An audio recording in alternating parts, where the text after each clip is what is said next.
Alright guys, what is up? It's your boy Beast here. Welcome back to some more Pokemon Black and White 2 Wi-Fi battle stuff.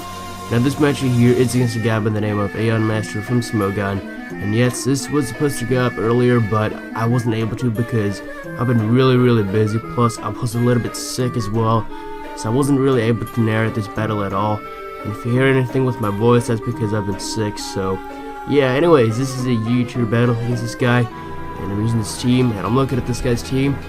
And there's a few things that I gotta watch out for. First of all, his process, because that thing might carry the Destiny Bond. I'm probably gonna have to get up some entry hazards on this side as well, because his process might be a problem, and he does have the Victini as well. And as long as I can keep my Spiritomb, I should be able to block those rapid spins from his Blastoise. And his Gligar could also be a problem if my Empoleon goes down. And Empoleon is really the only thing. Well, yeah, I could use Porygon 2 as well, because my Porygon 2 is kind of an interesting set actually. I'll talk about that later on, but my Empoleon and Porygon 2, they're the only things I can really handle as a Gligar. If those things go down, then I'm pretty much screwed, because the rest of my attackers, well actually no, I think my Arcanine has Hidden Power Ice as well. Wow, okay. I'm using a lot of weird sets in this game. I think my Arcanine is like special attacking or something, but yeah. And his Victini could also be a problem, because that thing has the same base speed as Flygon, and most Victini's are Choice Scarf, and my Flygon is Choice Scarf, and if he's Jolly Scarf, then it will be a speed tie in between my Flygon and his Victini, because my Flygon is Jolly Scarf as well. So I don't know, but I do kind of have an advantage, because I do have a stab move, which is super effective against him, so that will usually force him out of there, but still he might have some nasty moves up his sleeves. So yeah, his Shaman might also be a problem, because that thing has pretty good type coverage with his moves. It's usually carrying Seed Flare, Empire Ice, and Earth Power, and he can do a lot of damage to pretty much anything on my team, so I gotta watch out for that as well. I'm gonna have to use Arcanine against that thing, because my Arcanine can take at least one Earth Power. I'm not quite sure if it can take it after Stealth Rocks, but I should probably keep it up my sleeves just in case, you know. So yeah, anyways, let's go ahead and start the battle, shall we? So Puddin is gonna go ahead and lead off with this Frostus. I'm gonna lead off with my Flygon. I just let out for scouting purposes, really, because I know I can easily just U-turn out of there and get the switch advantage, unless this Frostus is some weird ass Choice Scarf set, but most of them are not. And I just go for the U-turn out of there into my Spiritomb, as I think he's gonna go for some spikes. And the Spiritomb right here is some sort of mixed mono attacker with Pursuit, Dark Pulse, and Sucker Punch.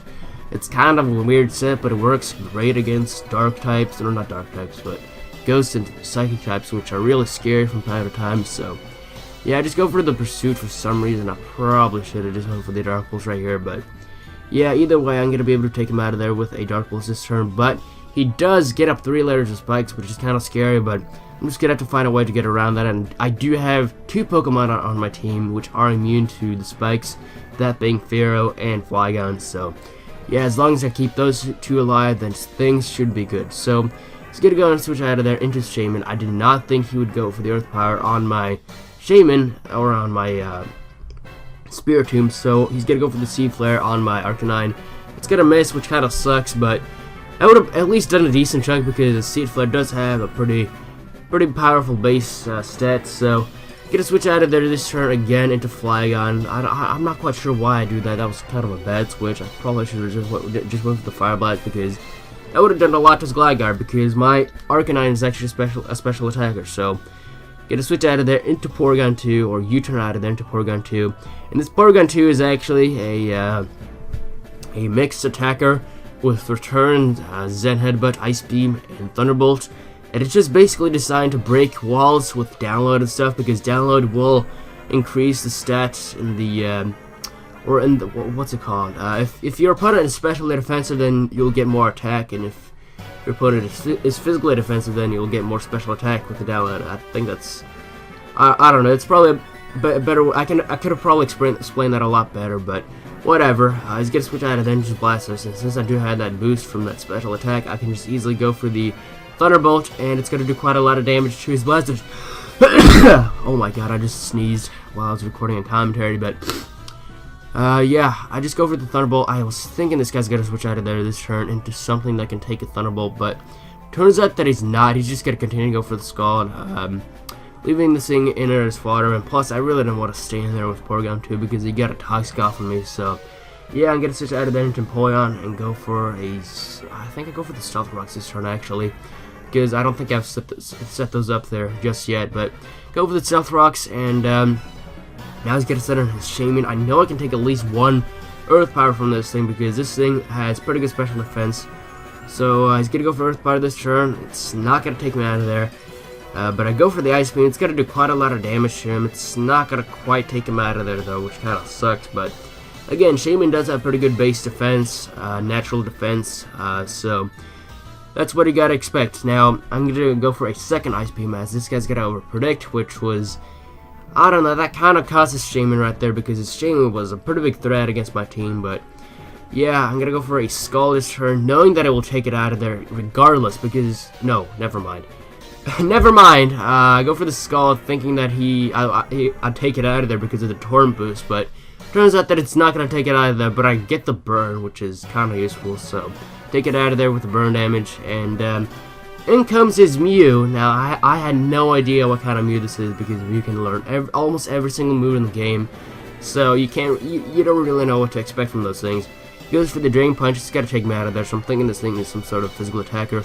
Go into my Spirit Tomb as I think it's gonna switch out of there, and I just go straight for the Pursuit. It's not gonna quite take it out of there because Mew has pretty good natural bulk, and yeah, that kind of sucks. But I think he's gonna go down to the Stealth Rocks or something. Well, no, it does quite a lot of damage, but I could easily revenge kill it with like a priority move later on. So yeah, in comes his Blastoise. His Blastoise is pretty much done. I can just go for the Sucker Punch or something.